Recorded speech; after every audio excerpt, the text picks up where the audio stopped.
asking the questions mainstream journalists will never ask. This is your Richie Allen Show on richieallen.co.uk, Fab Radio 2 in Manchester, and triggerwarning.tv. So anybody who had a little bet with somebody else that I wouldn't stick it out this week, well, you're going to lose that bet. Of course I'm going to stick it out. It is exceedingly warm. It's kind of boring to be talking about it all the time, but it is filthy, rotten, stinking hot in our studio. I think it reached 31 degrees Celsius again today in Manchester. No sign of that weather abating. And some of you will, of course, be following the fire on Saddleworth Moor to the east of the city. The extraordinary fire that I think firefighters might have... They might be coming to terms with it. They've brought the army in to help them tackle that fire. It's a huge fire on the moorlands there to the east of the city. About 4 miles in, I suppose, in terms of its square... 6 kilometres, square. Is it 6 kilometres square? That's right.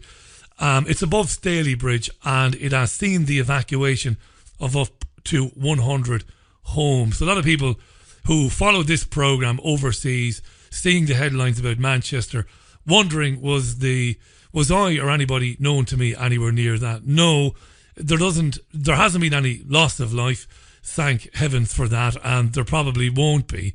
But it's something to behold, and something that isn't common in these parts. But that is how dry it has been in the late spring and summer so far. It's been incredibly dry. And the best of luck to everybody involved with trying to put that out. Here's a little bit of that. This came in just as I was coming on air. I'm kind of going away from the news roundup that I'd prepared before the programme. Ticketmaster. Now, you might be like me and you might have used Ticketmaster. You might be somebody who goes to concerts or who goes to the theatre. I go to concerts fairly regularly. A lot of stuff I get is complimentary, but I do on occasion pay for my tickets. Not bragging about that. I'm quite happy to pay, but I do get a lot of complimentary stuff. But I have used Ticketmaster, and I received an email myself from Ticketmaster today warning me that my data might have been taken in a security breach which has affected possibly 40,000 UK customers. If you're a Ticketmaster customer, and you have been a Ticketmaster customer in the last 18 months or last year anyway, do check your email, because you might have an email from Ticketmaster telling you that your data might have been stolen. Malicious software on third-party customer support product in Benta Technologies caused the hack. Some personal or payment information may have been accessed by an unknown third party. So if you have used Ticketmaster, keep an eye on your email, but also keep an eye on your bank account. The bank account details that you would have given to Ticketmaster. Keep an eye on it for any suspicious payments or anything like that, right? A little bit of public service stuff there. Let's crack on then. Wednesday's programme. Very much looking forward to speaking to Dr. Stuart Waiton shortly. Before that, though, Tony Blair, the former UK Prime Minister, dismissed accusations today from John Humphreys on BBC Radio 4 that he and Gordon Brown and his government allowed uncontrolled EU immigration into Britain. He said that was a myth. He was challenged over whether he was out of touch with the sentiments of the people of this country by letting people from new EU states work in Britain without restrictions when he was Prime Minister. Blair did what Blair does, dismissed it out of hand, nothing to do with me, I was strong on migration and all the rest of it. Yeah, the blue fairy just goes running for cover when Tony Blair starts speaking. Here's a little bit of the exchange with BBC Radio 4 presenter John Humphreys. Tony Blair talking about migration in Europe. You defended globalisation, if I could use your phrase, the years that you were in power, and then Gordon Brown, by allowing effectively unbridled, uncontrolled immigration into this country. No. 2.5 million extra workers came to this country. Absolutely not. And it was your intention to do that. No, this is a huge myth, by the way. So if you Andrew Nether, one of your advisors. You'll know very well what Andrew Nether said about it. On non-EU immigration, which I still think is the biggest concern. Remember, the concern of the Europeans for this summit is not freedom of movement within Europe by European citizens. It's immigration from outside of Europe. No, the very first measures I introduced as a Prime Minister were on asylum and immigration. We had huge rebellions on them. By the way, the Conservative Party were opposing tightening those systems throughout. And then as I was leaving office, the last election I fought was in 2005 on the issue of immigration, where I put forward the proposal of identity cards, because, by the way, having a proper system of identity, which today you can do in a far more easy way and a much better way to protect people's privacy because the technology has come on so much, that is the only way you're going to be able to determine who should be here and who not. So it's true we were in favour of freedom of movement within the European Union. Though, again, if I was back in office today, I would be arguing that we apply those rules much more toughly. So you wouldn't do what you did at the time, then? You wouldn't have allowed, for instance, I'm quoting Andrew Nether here, one of your former advisors, of course, a deliberate plan, he said, to open up the UK to mass migration. No, there wasn't a deliberate plan. Well, what there was in 2000 happened. 2.5 million people. Let me explain what happened in 2004.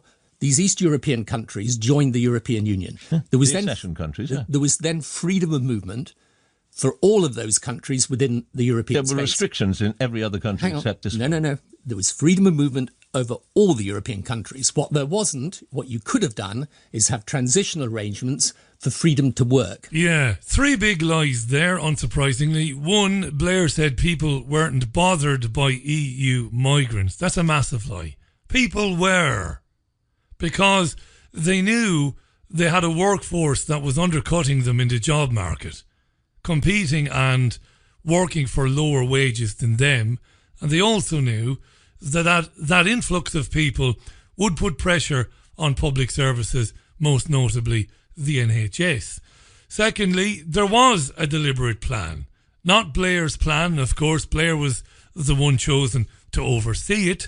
But we know from Bilderberg meetings, we know from European Union diktats going back 3-4 decades, there was always a plan to do that, which we've seen here in this country in the last 20 years. And Humphreys was right, line number 3. In every other country at the time, the Eastern Bloc countries, when the Eastern Bloc countries joined the European Union, other countries put some protective measures, maybe not a lot, but some protective measures in place for their national workforce. Here in the UK, there were none.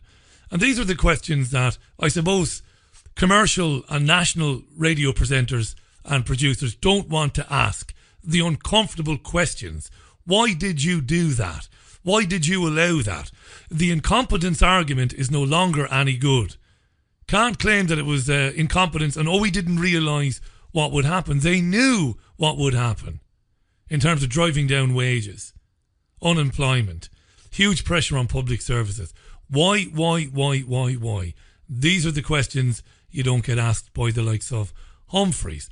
Listen to what Blair says about migration flows in the world today. This is interesting. So if you look at migration flows internationally, they've risen 4 or 5 times in the last 30 years or so. Why is that, I wonder? Why have they risen 4 or 5 times in the last 30 years or so? Taking Blair at his word, if we go back 30 years, that's 1988. What has happened in the world since 1988 that might have increased migrant flows up to 5 times their average, I suppose? Think about that. And what's happening right around the world, actually, on migration flows of people. Now, with Europe, we've got a particular problem with people coming from Syria, people coming from Northern Africa. So why, I wonder? Why are people coming from Syria and Northern Africa? By Northern Africa, he means Libya. Why? So if you're in Italy, they're coming to your shores. You don't have the proper systems in place to process them, to divide, for example, between the asylum seekers and the migrants. So I think, what I would say to you is Europe is facing this crisis. It is recognizing it's a crisis. The question is whether the leaders are prepared to take the tough enough measures they need to do, because the whole point of the speech I will be making today is if you want to defend globalization, and I do because on the whole it's brought enormous benefits, then you've got to deal with the underlying anxieties people have about it, of which immigration is the principal one. And that's exactly the same, by the way, with the Brexit debate. You're not going to release ourselves from Brexit unless we make sure that we're tackling the immigration problems that people are anxious about. Yeah. You see, all Humphreys has to do is say, why are people leaving Syria, North Africa, Libya? Why, Tony?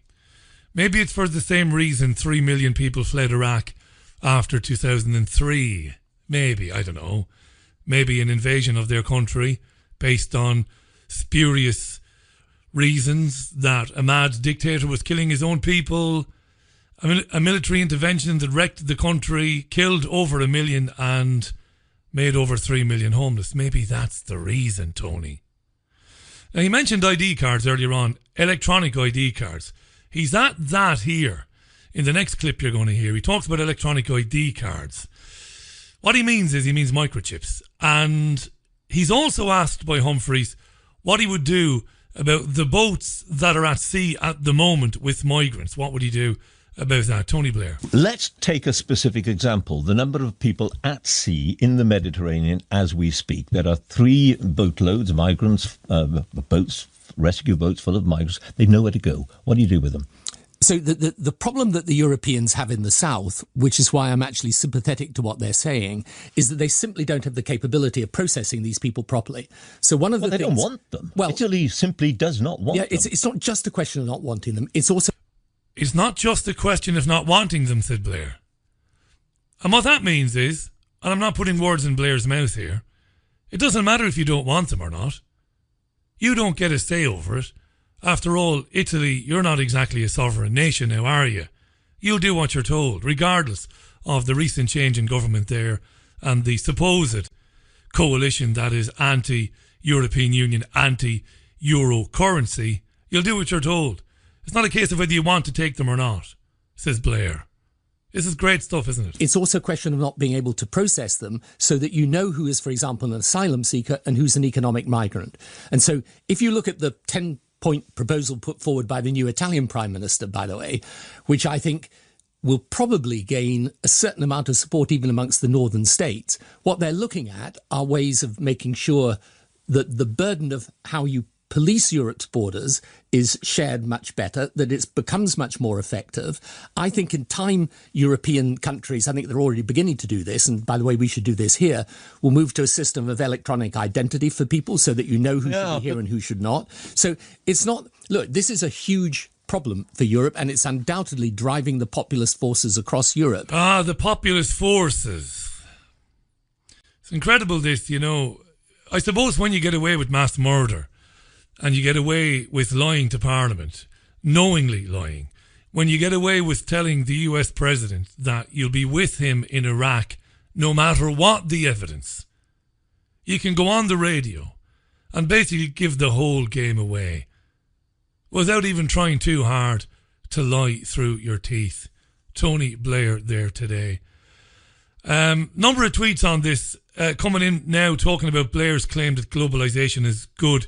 That isn't new. Blair has been a staunch advocate of globalisation since Blair was a politician. Globalisation, regardless of what your political persuasion is or what you identify as, globalisation has led to a tiny, tiny, tiny elite minority owning more than 2/3 of the world's collective wealth. And of course, we're not talking about fiat currency here. We're talking about land. That's what globalisation has done. A couple of you are asking, why did the BBC go back to Tony Blair, considering Blair and, you know, Blair's crimes? I don't know. And I don't know why that agenda, that pro-European, pro-globalisation, pro-one world government agenda, why they would use Blair, seeing as Blair is so toxic in the eyes of most people. You know, even lefties, even Labour fans, Labour Party supporters going back. Blair is utterly toxic. He's not the sort of guy you'd want on your side to persuade anybody of anything. Why they keep rolling him out, I don't know. Because not to put too fine a point on it, you would imagine that if Blair is for something or pushing something, it's more than likely going to drive people in the other direction. Let me know what you think. It's at Richie Allen Show on Twitter, at Richie Allen Show on Twitter. I want to say good evening to David Mortimer, and thanks to David for sending me this story from a newspaper in Devon, which is interesting because we've covered this obviously extensively in the last few years. Parents and students at a Devon primary school are planning a mass walkout in protest of a controversial mobile phone mast. Now, I must tell you, this story is a couple of days old, and I'm trying to look into whether the parents and students of the Devon primary school did indeed have a walkout yesterday, because it was supposed to be yesterday, I think, at 1:30, I think. It was a 10-metre high structure located just 50 metres away from Dartington Primary School, Totnes, which has worried parents over suggested radiation readings at the school, which apparently show the highest reading of excessive radiation. Isn't that a staggering thing? And this wasn't, at least I don't think it was, I could be wrong because I'm not, I'm not like Jesus, I'm not everywhere. I do obviously consume an enormous amount of media every day, newspapers, but I didn't see this in the national media. But apparently they used this Geiger, is that what they call it, a Geiger counter? And radiation readings in the school are astronomical, they're off the charts. And they put it down to this massive mobile phone mast. So the parents have had enough of it. And they've quoted a guy called David Carpenter, Professor of Environmental Health Sciences at Albany University. Albany's in New York. And he said children are more vulnerable to RF, MW, I suppose that's radio frequencies at medium wave radiation because of the susceptibility of their developing nervous systems. Children are largely unable to remove themselves from exposures to harmful substances in their environments. Their exposure is involuntary. Now, the parents were due, they're so upset over this, they were due to take the children out of school yesterday, but I can't ascertain whether they did or didn't. Today's Wednesday, yesterday, Tuesday. I'm going to try and follow that up because a couple of the parents have been named. 620 people have signed a petition to have the mast removed. How interesting in light of the things we discuss on this programme.